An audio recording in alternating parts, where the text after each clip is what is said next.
Eu sigo fechado com o Milito, mas ontem ele cometeu erros. Roda a vinheta e bora falar de Galo.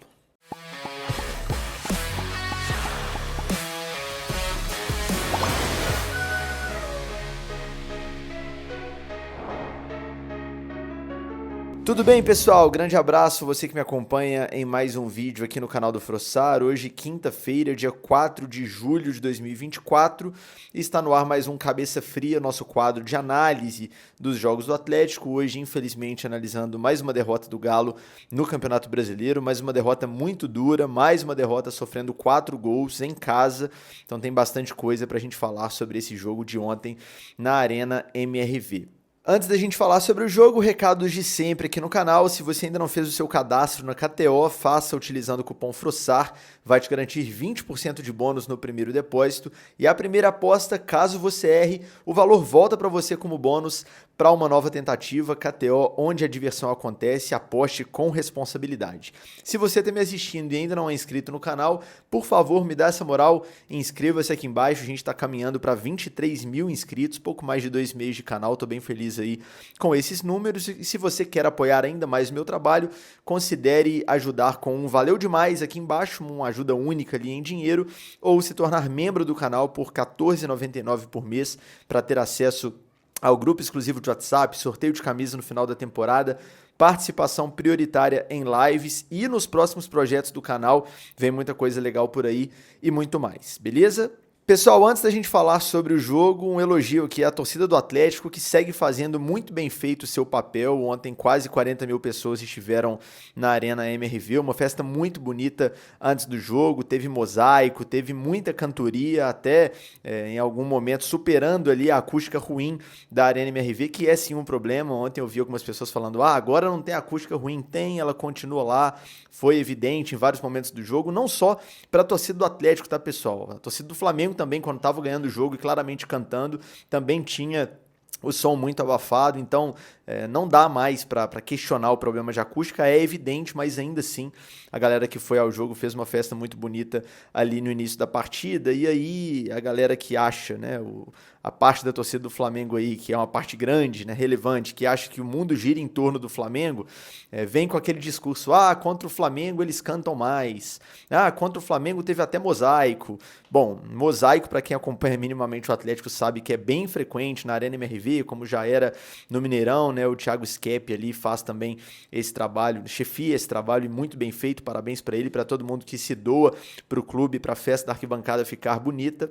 E o público contra o Flamengo teve 200 pessoas a mais aproximadamente do que o público contra o Atlético Goianiense, né, pelo mesmo Campeonato Brasileiro. Então ninguém estava lá por causa do Flamengo, a gente estava lá, no meu caso, trabalhando, né, mas o torcedor do Galo estava lá porque é o Atlético e porque o torcedor está fazendo a sua parte para que o clube retome aí o caminho das vitórias. É claro que por ser um jogo contra o Flamengo é um entusiasmo a mais, é um clássico nacional, né, e flamenguista que vem com um discursinho de é clássico unilateral, ignora o fato de que, por exemplo, naquele jogo lá da Copa do Brasil no Maracanã fizeram aquele inferno lá, enfim, porque era contra o Atlético, né? Porque era um clássico nacional. Se fosse um jogo contra outro time, não seria aquele clima que foi o Maracanã aquele dia. Eu, inclusive, estava no gramado naquele dia lá no Maracanã.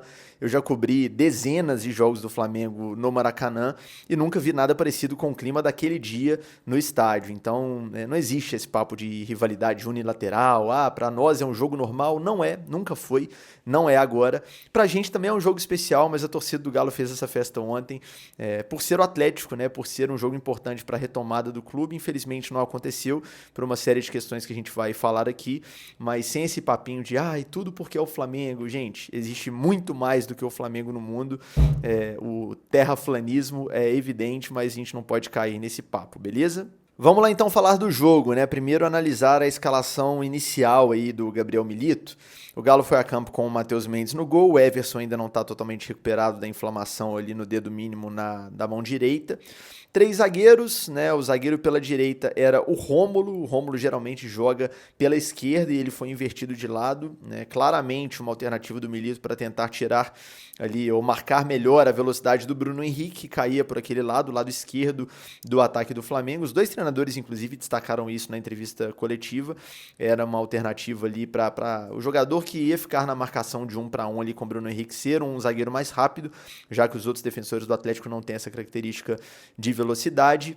O Batalha era o zagueiro central e o Bruno Fux era o zagueiro pela esquerda. A gente até tinha 2 volantes, o Otávio voltando de lesão, já voltando como titular, né, o que prova a urgência ali por alguém mais experiente na posição, voltando de uma lesão grave, vale lembrar. Ao lado dele, o Paulo Vitor, o Scarpa fazia a ala pela esquerda, o Cadu fazia a ala pela direita.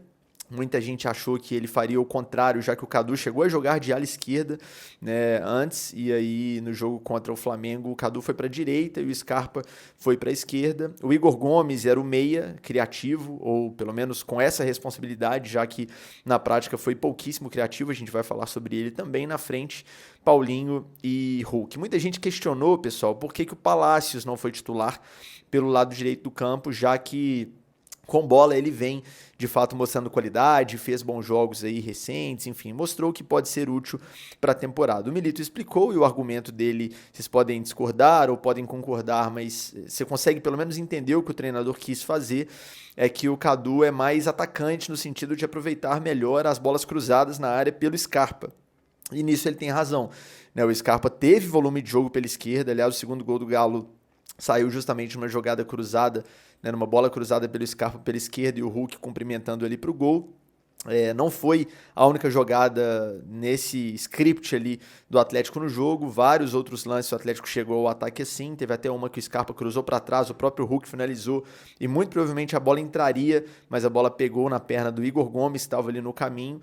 Então o Scarpa produziu pela esquerda, a gente vai falar sobre essa questão mais à frente, e aí a ideia do Milito era claramente ter o Cadu como um ala pela direita, entrando na área para aproveitar uma jogada de segundo pau ou algo do tipo. Não funcionou ofensivamente, mas foi a ideia do treinador atleticano. Vamos lá, algumas pessoas questionaram algumas situações nessa escalação inicial e eu tenho críticas ao Milito mais pela postura do time do que pela escalação. Teve muita gente que, por exemplo, falou, por que ele tinha um lateral, né? Ontem, claramente, o Atlético teve um problema de ausência de lateral, jogador com característica defensiva pelo lado do campo. A gente toma o primeiro gol numa bola cruzada na área, que era o Cadu marcando o Bruno Henrique ali dentro da área, claramente um jogador que não tem esse cacuete defensivo, o Bruno faz o gol ali sem muita dificuldade causada pelo marcador dele no lance. E o segundo gol, que tem um problema sistêmico também, não só o erro do Scarpa, mas o erro do Scarpa é evidente. A bola vem na direção do Wesley, mas o Scarpa está inteiro na bola, muito mais perto da bola, e aí demora ali para posicionar o corpo para ir até a direção da bola. O Wesley antecipa, finaliza, a bola pega na trave e volta no pé do Carlinhos, que faz o gol. Então assim, teve gente cobrando, por exemplo, o Mariano no lugar do Cadu pela direita. É um argumento plausível. Ou, por exemplo, por que não mais um zagueiro na zaga, o Igor Rabelo, por exemplo, fazendo o zagueiro central, e o Batalha de volante ao lado do Otávio. Mais uma vez, o Paulo Vitor não fez um bom jogo. É um garoto, tem qualidade, está evoluindo, mas ainda não está preparado, especialmente para um jogo desse tamanho, né? O terceiro gol do Flamengo, o gol do Ayrton Lucas, ele sai costurando a defesa do Atlético e passa no meio do Cadu e do Paulo Vitor, e nenhum dos dois joga ele no chão e faz a falta. Ali é o lance que você não tem que preocupar com o cartão amarelo, né? Você tem que fazer a falta, parar a jogada e impedir que o adversário invada a área, porque ele invade a área com a bola dominada, já em condição de finalização, e aí quem está atrás desses dois que eu citei para parar só se fosse um lance de pênalti. Então a falta tem que ser matada ali, né? No momento, no máximo ali, né? Ali é a última chance de matar sem tanto perigo, vamos dizer assim, para o gol do Matheus Mendes, e ele passou pelos dois. Falta, clara falta de experiência ali dos dois jogadores na marcação daquela jogada. Um dos problemas foi esse, falta de experiência de jogadores jovens que foram titulares, vale para o Cadu, vale para o Paulo Vitor, vale para o Rômulo, que foi expulso, a gente vai falar já sobre a expulsão do zagueiro atleticano. Um outro problema evidente foi a gente ter jogadores que não têm características de defesa, ocupando espaços e tendo responsabilidades muito grandes defensivamente falando. É o caso do Scarpa, que é um jogador criativo, um jogador que faz a diferença do meio para frente e não ocupando linha de 4 atrás, né? E por isso deu aquele vacilo vacilo no segundo gol do Flamengo. É o caso evidente do próprio Cadu, né? Como eu já citei aqui, o gol do Bruno Henrique, o primeiro gol do Flamengo. E um outro problema, esse é mais sistêmico, que aí começam aqui as críticas ao trabalho do Milito, porque as outras respingam em falta de opções. E nós vamos falar também sobre isso. Mas essa é uma situação que o Milito precisa trabalhar urgentemente. Primeiro, vou pontuar algo específico aqui de um setor do campo. O Atlético tem um problema grave e já, vamos dizer assim, crônico com o Gabriel Milito de marcação no meio-campo. O Atlético dá muito espaço para o adversário trabalhar no meio-campo. Em alguns jogos, eu vou ser bem sincero, eu achei que era só falta de volante. Lá contra o Vitória, por exemplo, em Salvador, eu olhava o time com um buraco evidente no meio e falava, cara, é claro que tem um buraco porque não tem volante no time, né? Então vai ter esse problema, o Batalha estava na zaga, salvo engano. Então assim, agora a gente percebe que não é só uma questão de falta de volante, porque ontem a gente tinha dois, apesar de o Paulo Vitor não ter feito bom jogo, como eu disse, na minha opinião, a gente tinha o Paulo Vitor e o Otávio ocupando aquele espaço. Então o que eu acho que pode estar acontecendo? O Milito é um treinador extremamente ofensivo, que vai montar o time dele sempre pensando primeiro no ataque e depois na defesa, e isso tá claro. Tá claro, sabe como? Quando, por exemplo, você não tem o Saravia, o caso de ontem, e para ocupar a posição do Saravia, o ala, né, o cara que joga pelo corredor, ele tem duas responsabilidades. O lateral, o ala, enfim, ele tem que agredir ofensivamente, mas ele tem também que marcar, ele tem que ocupar os espaços defensivos ali pelo lado do campo. Mesmo quando você joga com 3 zagueiros, quando você tem um jogador ali do lado do campo, você precisa ter alguém que marque. Então, nesse caso, ele tinha duas opções. Ou ele colocava um jogador que é o original da função, lateral direito, que era o Mariano, que é um jogador prioritariamente defensivo. Então talvez ele teria menos problemas na defesa, mas ia criar menos. Ou você coloca um jogador mais ofensivo e sem tanta habilidade para marcar, como era o caso do Cadu. E aí, nesse caso, ele pensa mais para frente. Claramente ele pensa mais para frente por essa e por várias outras tomadas de decisão. Então assim, o Atlético tem alas que agridem muito, que com bola jogam demais. Por mais que tenha 2 volantes, o outro meia não é um meia de característica, vamos dizer assim, mista, que é um termo que o próprio Milito gosta de usar, é um cara ofensivo, ou pelo menos deveria ser, né? O Igor Gomes, jogando na função que ele jogou ontem, é um cara que tem a responsabilidade de criar, de abrir o espaço na zaga adversária, de achar um bom passe, de triangular já com os atacantes, é um cara prioritariamente ofensivo. Então, o que acontece muitas vezes? Acontece que o Cadu estava no ataque, o Scarpa estava no ataque, o Igor Gomes estava tentando produzir alguma coisa, muito mal de novo, mas estava tentando. E o Paulinho e o Hulk, evidentemente, estavam lá na frente. E aí o Atlético sofre lances de transição contra um time perigosíssimo e muito produtivo e bom, como é o time do Flamengo, tendo só o Otávio e o Paulo Vitor na proteção da zaga, né? Sendo que o Otávio estava voltando de lesão e o Paulo Vitor é um garoto. O time fica muito exposto. A jogada do segundo gol, o gol do Carlinhos, né? O gol que houve o vacilo do Scarpa ali. Se você olhar a jogada desde o início, é claramente um caso que evidencia isso que eu tô falando, né? O Flamengo tem espaço para trabalhar a bola no meio do campo. E quando um time bom tem espaço para trabalhar a bola, time olhando para frente, né, tendo espaço para mapear o campo e trabalhar a jogada e tem bons jogadores para isso, vai gerar perigo. Isso é um problema sistêmico.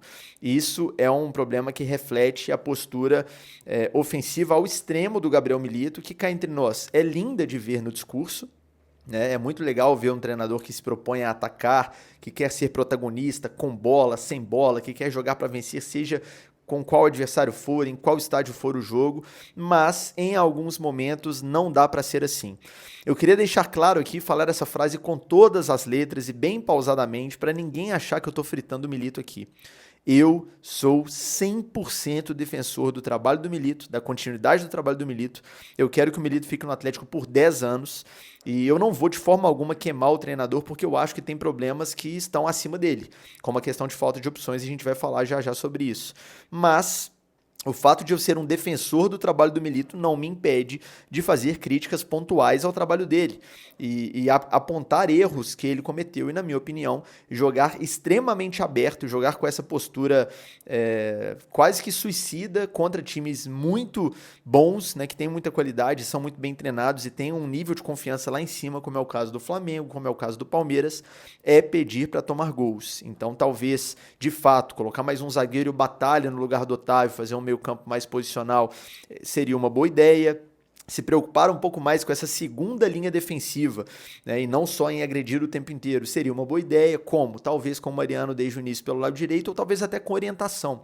É o que eu falei há pouco, é mais em relação à postura do que em relação às peças. Você precisa trabalhar melhor a sua segunda linha defensiva. É impossível contra um time tão bom quanto o Flamengo você se defender bem, preocupando só com a sua primeira linha de quatro, que é formada ali pelos 3 zagueiros e mais o Scarpa afundando como um lateral pela esquerda. Não adianta. Se o time do Flamengo chegar com muita gente na área, trabalhando a bola com espaço no meio campo, a linha de 4 pode estar bem postada o que for que você vai sofrer gols. Vale para o Flamengo, vale para o Palmeiras, vale para vários times que a gente pode encarar, por exemplo, na Libertadores. Então fico alerta, porque existe uma questão de falta de alternativas, e aí a gente vai começar a entrar nesse assunto agora, mas existe uma questão sistêmica defensiva que é um problema desse time do Gabriel Milito, e ele precisa corrigir. Ele precisa saber os jogos que ele pode jogar de fato aberto, de peito aberto e ir pra cima, porque o Galo é mais time e vai ter volume, vai chegar aos gols e mesmo correndo um risco aqui e outro ali, a chance de vencer é muito maior, mas ele tem que saber identificar, olha, esse jogo aqui, com as peças que eu tenho na mão hoje, não é um jogo para eu ser tão ousado assim do ponto de vista da minha tática para o jogo, da minha estratégia para o jogo, então deixa eu especular um pouco mais, ficar um pouco mais com a bola, me resguardar um pouco mais, orientar meus alas a primeiro pensarem na linha de 4 que eles estão ocupando, que seria essa segunda linha, no caso do ala pela direita, né? Porque o ala pela esquerda ocupava já a primeira linha, como era o caso do Scarpa. Mas primeiro preocupar em posicionar o time defensivamente para aí sim tentar incomodar no ataque. Então fica essa crítica ao Milito, reiterando que sou fã do trabalho dele. O Milito é claramente a pessoa que mais entende de futebol no Atlético hoje, claramente, do dono ao jogador, seja ele quem for, o Milito é quem mais entende de futebol. Então eu ouço o Milito falar sobre futebol com muito respeito, muita atenção. Eu de fato paro para ouvir o que ele está falando na entrevista coletiva, porque eu gosto muito da forma dele de ver futebol. Mas não significa que ele é perfeito, pelo contrário, é impossível ser perfeito e mesmo os bons têm erros, e esse aqui que eu acabei de trazer é um dos erros, na minha opinião. Mas agora a gente passa para o outro aspecto que a gente precisa avaliar, porque os erros também passam por isso, que é a questão da falta de alternativas, da falta de opções. Vamos lá, eu estou cobrando aqui, por exemplo, jogadores mais experientes ali, com mais cacuete de marcação pelos lados do campo. A gente não tem nenhum lateral esquerdo à disposição. Tem a dose de azar pela lesão do Rubens? Claro que tem a dose de azar. Mas a convocação do Arana para a Copa América não foi lá nenhuma grande surpresa. O Atlético teria ido ao mercado lá no início da temporada para ter uma alternativa a mais para essa função. Ou pelo menos isso que está fazendo agora, de trazer um zagueiro que é o Alonso, que joga também pelo lado do campo, poderia ter sido feito antes, né? Então a gente não tem lateral esquerdo por parte por falha de planejamento, parte pelo azar, que é evidente, não tem como tirar da conta pela lesão do Rubens, que estaria jogando certamente, tendo uma sequência importante se tivesse bem fisicamente. Pelo lado direito, a gente perdeu o Saravia lesionado e a gente não tem outro jogador que faz o que o Saravia faz, que é a função de ala pela direita. O Mariano é um lateral que pode, nesse esquema do Milito, jogar como defensor na linha de 3, como zagueiro pela direita, mas como ala, tendo energia para atacar e para ocupar o espaço defensivo, ele não consegue mais, até pela idade avançada. Então também tem uma questão aí de falha de planejamento. E aí, pessoal, você vai para o meio do campo, o Otávio voltando, o outro volante é o Paulo Vitor. Por que é o Paulo Vitor? Porque claramente o Milito não tem confiança em todos os zagueiros do elenco dele. Então se ele tivesse uma confiança plena no Igor Rabelo, o Igor Rabelo provavelmente jogaria na zaga e o Batalha estaria jogando no meio campo, que é a função de origem dele. O Paulo Vitor, garoto, não teria que ser titular num jogo contra o Flamengo, né? Se o Atlético tivesse pensado nesse elenco com um pouco mais de carinho lá atrás, e eu falo um pouco mais de carinho, eu falo aqui no sentido de, cara, vamos montar o elenco para ser campeão? Né? Porque esse era o discurso, para ser uma potência. Então, beleza, então vamos trazer mais uma opção para o meio campo criativo, por exemplo. Está trazendo agora, que é o Bernard. Daqui a 2, 3 jogos a gente não deve ter mais que ver com tanta frequência o Igor Gomes como o 10 do time. Mas vários pontos ficaram pelo caminho e não tem mais o que fazer. Então, assim, o Igor Gomes era o meia criativo do time porque não tinha outro. O Vargas, voltando de viagem, sem ter trabalhado com o time nas últimas semanas, entrou no segundo tempo e entrou muito melhor do que o Igor Gomes. Então, assim, é um claro problema de falta de alternativa. Evidente, um problema evidente de falta de opção para o treinador trabalhar. Se tivesse a opção pelo lado direito, pelo lado esquerdo, perdão, como eu falei, alternativa ao Arana, ao Rubens, o Scarpa estaria jogando na dele, na direita. Então, assim, a crítica ao Milito é, com o grupo que você tinha nas mãos, Milito, nesse jogo contra o Flamengo, por exemplo, não dá pra jogar do jeito que você gosta de jogar. Infelizmente, a gente tem que ser humilde e reconhecer isso aqui. Não dá pra fazer um time que vai o tempo inteiro marcar lá em cima e vai ter a bola o tempo todo e vai subir com os dois alas de uma vez e vamos pra cima, porque uma bola aqui que der errado, uma transição que o adversário encaixar, você vai estar exposto e o time e o adversário vai achar gosto porque eles são bons. Então, assim, eu acho que o Atlético, tendo o elenco completo, que vai ter muito em breve, se Deus quiser, eu não consigo, tá, não torcer contra, com todo o perdão do mundo aqui ao Alan Franco e ao Guilherme Arana, mas não consigo não torcer para a Argentina contra o Equador do Franco e para o Uruguai contra o Brasil do Arana, sim, contra o Brasil. Eu gosto muito da seleção brasileira, ainda sou daquelas pessoas que param para ver jogo da seleção, mas eu não consigo não secar um pouquinho, o meu lado atleticano fala mais alto, para ver o Arana de volta. Porque, cara, o jogo que o Milito quer fazer e que ele faz, mesmo quando não dá, que é o que a gente está criticando aqui, dá para fazer se você tiver um bom ala que consiga sustentar o ataque e a defesa durante o jogo, zagueiros seguros que de fato sustentem a linha defensiva com segurança, volantes que saibam marcar e jogar e que sejam experientes para fazer a falta quando tem que fazer a falta, que é o que eu falei já no exemplo do lance do gol do Ayrton Lucas que faltou. O Arana pela esquerda, um Bernard da vida jogando bem por dentro, criando jogadas por dentro. Então o Arana, como eu falei, como ala, indo na linha de fundo, que é o que ele sabe fazer. O Scarpa do lado dele, pela direita, né? O lado dele, que eu digo, o lado de preferência dele, Scarpa. O Paulinho e o Hulk na frente. Com esse time completo, dá pra fazer. Dá pra jogar da forma como o Milito gosta e quer jogar contra todo mundo. E dá pra ser competitivo contra todo mundo. Tá? Você vai ali encaixar um jogo de trocação, um jogo honesto, você vai me agredir, mas eu vou te agredir também contra o Flamengo, contra o Palmeiras, contra qualquer um. Vai tomar gol porque se expôs, mas vai achar gol também. Mas com as ausências que a gente tem e com as faltas de alternativas que o elenco dá neste momento, e volto a dizer, não dá para ignorar a má sorte, o combo de má sorte que a gente teve nesse tanto de lesão, não dá. Não dá, infelizmente não dá, e a gente ainda tem 2 jogos pela frente que podem gerar muito dano. Botafogo no fim de semana lá no Rio, estaremos lá cobrindo pelo canal, e São Paulo no próximo meio de semana na Arena MRV, para aí sim, a partir do dia 16 contra o Juventude lá em Brasília, ter um pouco mais de respiro, né? Já com os reforços, já com os jogadores de volta da Copa América, todos eles com certeza, mesmo se o Brasil for à final, né, o Arana já vai ter voltado. O Equador do Alan Franco, com todo respeito, acho improvável que passe da Argentina. Então, assim, eu acabei falando um pouco do jogo aqui, até tenho aqui na mão alguns detalhes sobre o jogo que eu vou falar, aquela análise cronológica que a gente faz, mas porque essas coisas precisam ser ditas, pessoal. O Galo do Milito de hoje não é o Galo do Milito lá de trás. 1, porque ele não tem peça para jogar como ele jogava lá atrás. E 2, porque ele, infelizmente, não soube dar esse passo atrás de entender que com o elenco que ele tem na mão hoje, não dá para jogar como ele jogava com o elenco completo. É simples.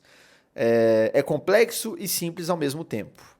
Vamos lá falar dos lances do jogo, né? Aos 23 do primeiro tempo já estava 2-0 para o Flamengo, né? O gol, como eu falei aqui, do Bruno Henrique, o primeiro, numa bola cruzada na área, que é o calcanhar de Aquiles desse time do Atlético já há algum tempo, não só com o Milito, a bola aérea defensiva vem nos castigando, não é de hoje. A bola no segundo pau, o Bruno Henrique, apesar de não ser centroavante ocupa muito bem a área e faz muito gol nesse tipo de jogada. Estava marcado pelo Cadu, que não tem o cacoete ali para esse tipo de jogada, e acabou fazendo o gol. O segundo gol a gente já falou aqui, um buraco no meio campo do Atlético, a bola vem direcionada ali para o Wesley, lateral do Flamengo. O Scarpa está inteiro na jogada, mas vacila no posicionamento do corpo. O Wesley rouba a bola no rebote da finalização na trave, o Carlinhos faz o gol. E aí, gente, tá 2-0 para o Flamengo, que tem um time muito qualificado, muito experiente e muito confiante. E confiança no futebol é tudo. Ontem o Davi Luiz estava saindo jogando, virando a cara. Então, assim, a gente já viveu essa fase. Ou vocês não lembram do Galo de 2021?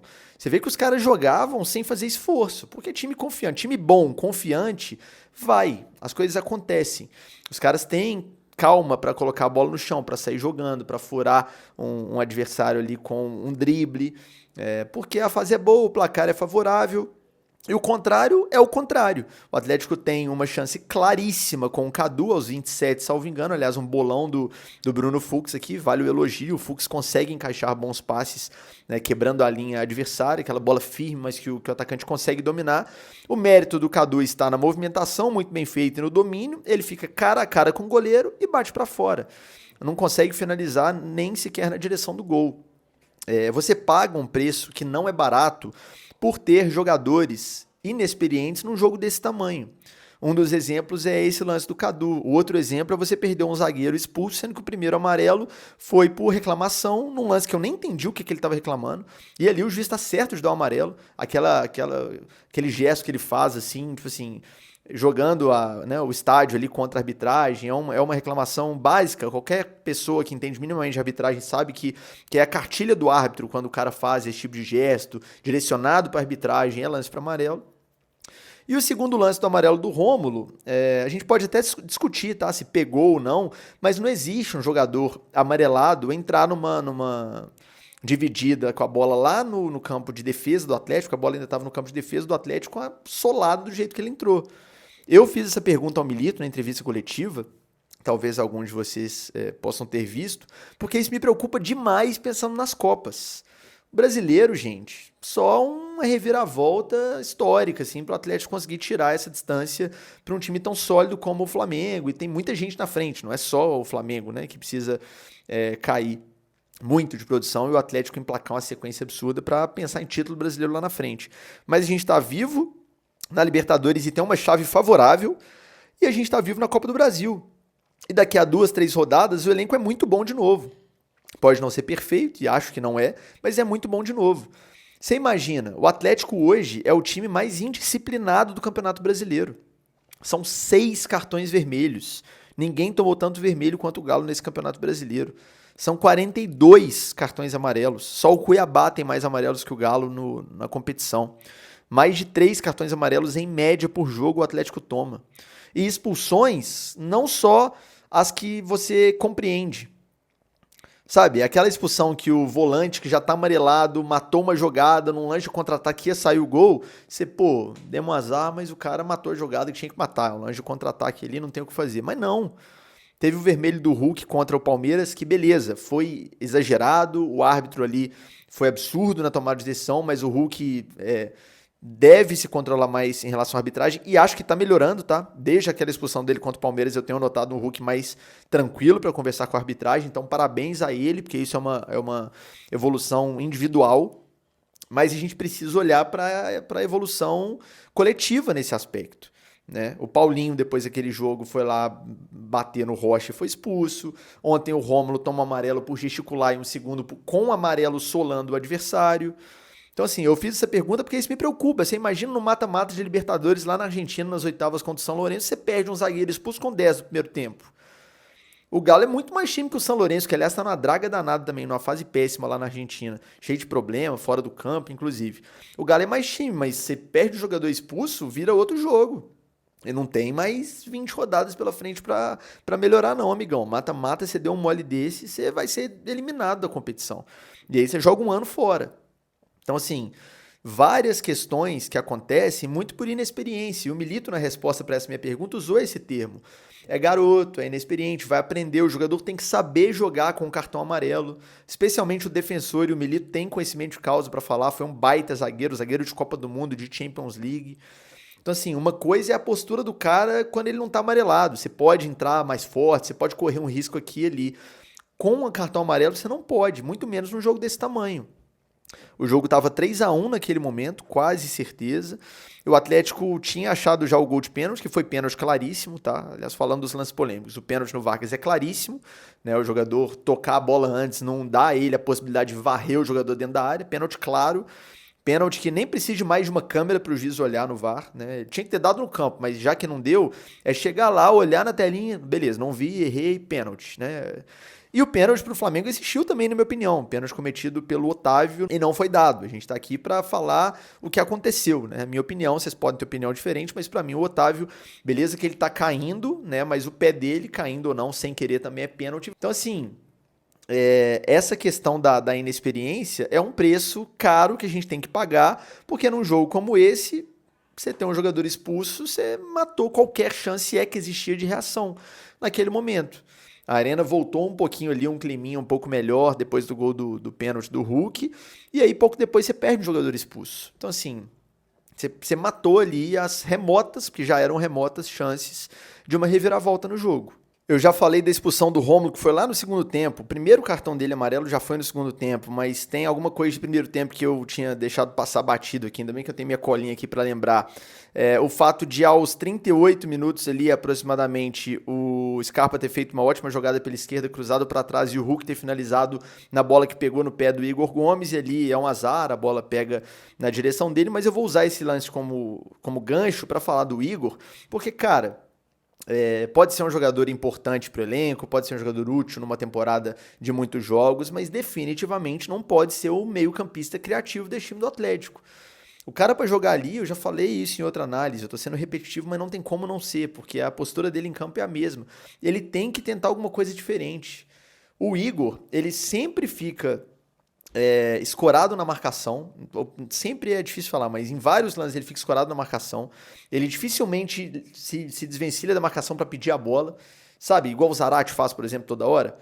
Dá aqui em mim, eu vou dar opção, eu vou pelo menos dar uma alternativa para fazer 1-2, para ajudar o time a progredir no campo. E o que mais me irrita nele, ele nunca tenta um passe diferente, um passe vertical. É claro que passa pela questão da confiança também, né?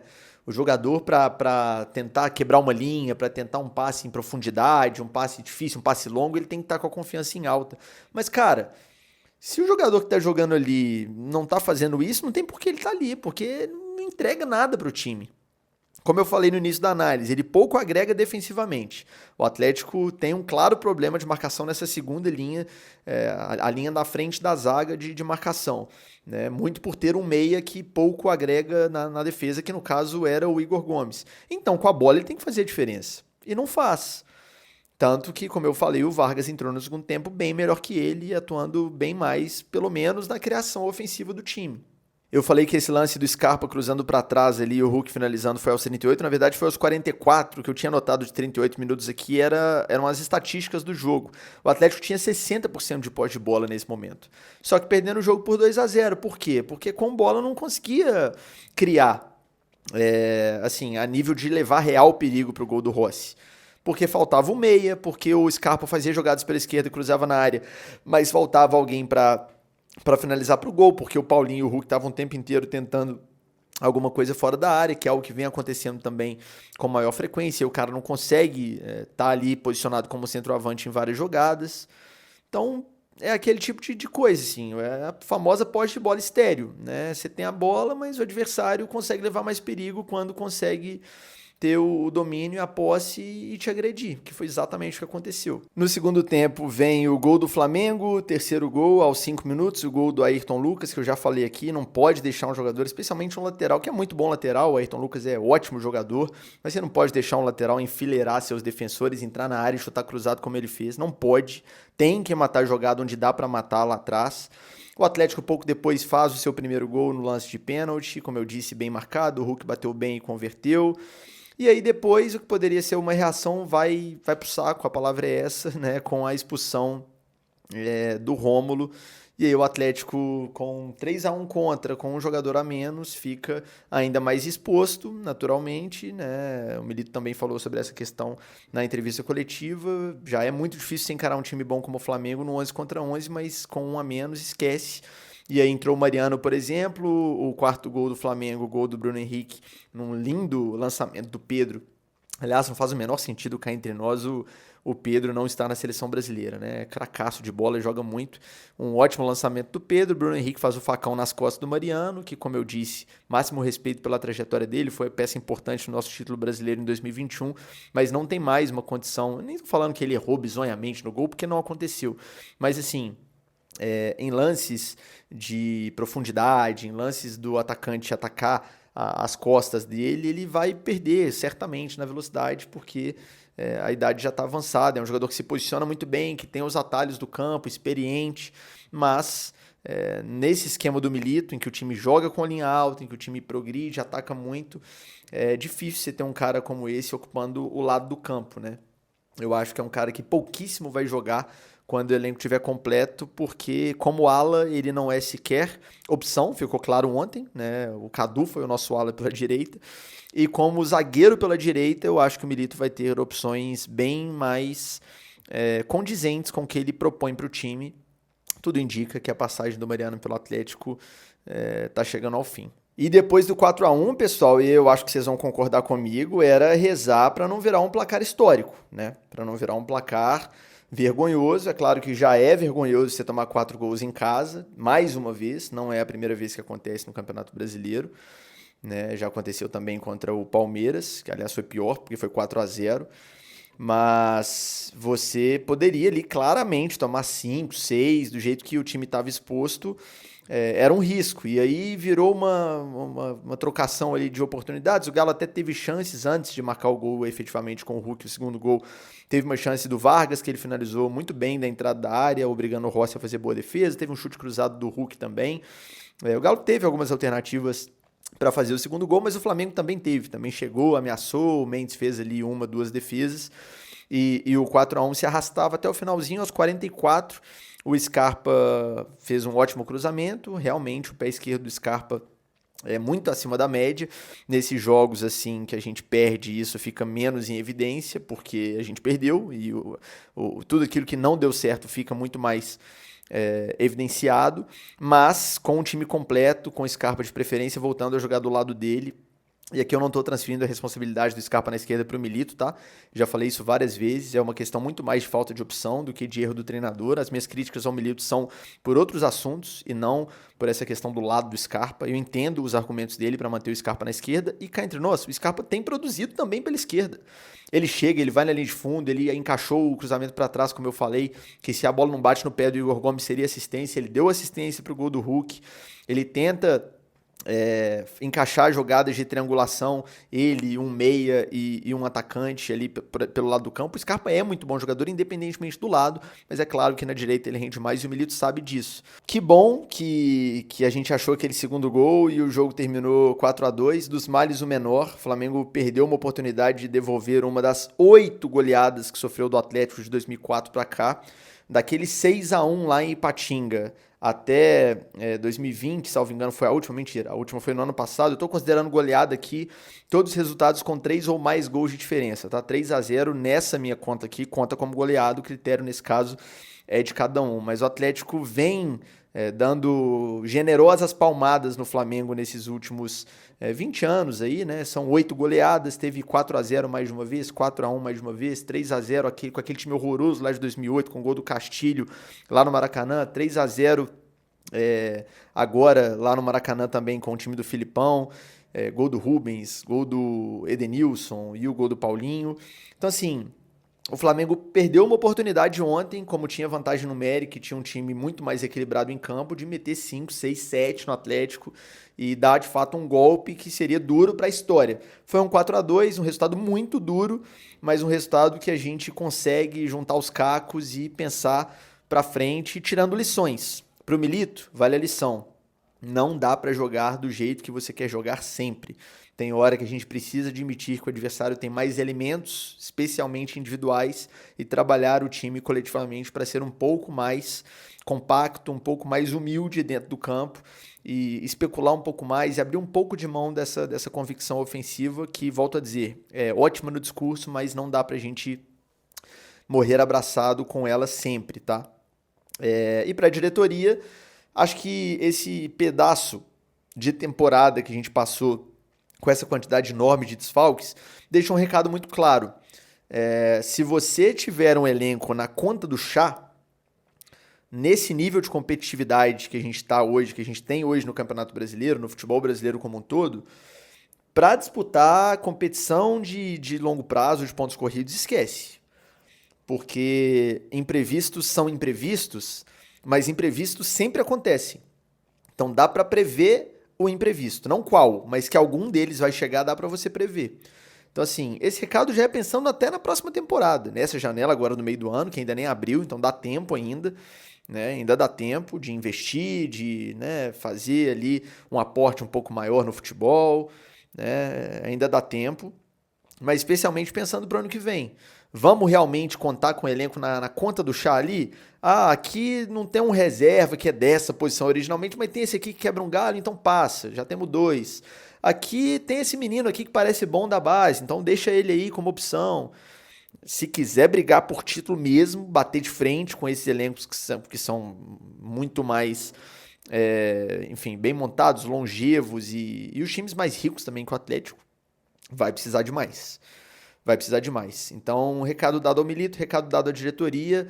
2 jogos dificílimos pela frente, Botafogo e São Paulo. Pode ser, dependendo do que aconteça aí na Copa América, a gente já tenha retornos importantes nesses próximos jogos. E, cara, rezar para pontuar lá no Rio. Acho que pontuar lá, se conseguir um empate lá, tá maravilhoso. E tentar, de alguma forma, achar soluções para vencer o São Paulo na Arena MRV, para contra o Juventude aí sim iniciar uma retomada, inclusive de confiança, porque no Campeonato Brasileiro me parece que a nossa disputa será por vaga na Libertadores, mas nas Copas eu sigo defendendo que o Atlético é sim candidato a título, mas para isso tem que melhorar muita coisa, dentro do campo e também do ponto de vista de planejamento. Antes que eu esqueça, não posso fechar esse vídeo sem falar da nota que o Atlético publicou ontem, ou divulgou para os meios de comunicação, enfim, publicou através da imprensa, divulgando ali a saída do agora ex-diretor de comunicação André Lamounier, porque ela é,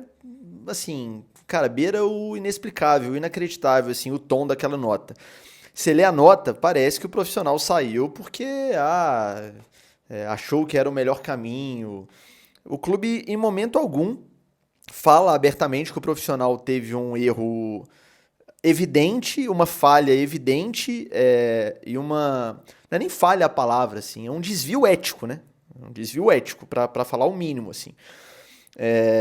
E aí você vai lembrar, né, cara, como é que a sociedade, o mundo hoje em dia tem algumas coisas distorcidas, assim. Dependendo do que um jogador faz, ou do que um treinador, vamos pegar um treinador como exemplo, faz num clube, você vai ver a nota de demissão em alguns casos, e eu não tô falando só do Atlético não, tô falando como um todo, tá? Parece que o cara matou alguém, assim. Informamos que fulano está demitido, não pisa mais no clube, tô levando ao exagero aqui só para vocês entenderem o comparativo. Aí simplesmente um diretor usa o cargo que ocupa em benefício próprio, no caso em benefício de familiares, né? Porque foi o que aconteceu, não existe como fugir desse fato. E a nota parece que é um profissional que está saindo do clube porque quis. Pediu demissão para preservar os familiares. Ô, gente, o Vitor Martins publicou lá no Twitter que a nota, inclusive, foi escrita pelo próprio André Lamounier. Né? E fica os parabéns aqui ao Vitão pela ótima cobertura do caso, né? Pela denúncia que fez e pelas ótimas apurações, enfim. E eu acredito demais na informação dele. É um negócio que, assim, cara, beira o inacreditável. Eu vou te falar que ler aquela nota ali me deu mais vergonha do que ver o Atlético tomar 4 gols pro Flamengo, ou tanto quanto. Porque você vê ali que eu venho falando aqui nesse canal que o torcedor não é prioridade, você viu que ali o clube também não foi, né? Que se o objetivo da nota fosse defender o clube, o tom seria outro. Depois de análise do caso, o clube identificou, diagnosticou, e aí tanto faz quem diagnosticou, gente. Foi o compliance. Não, mas o compliance não analisa. Quem analisa é o conselho de ética, não interessa.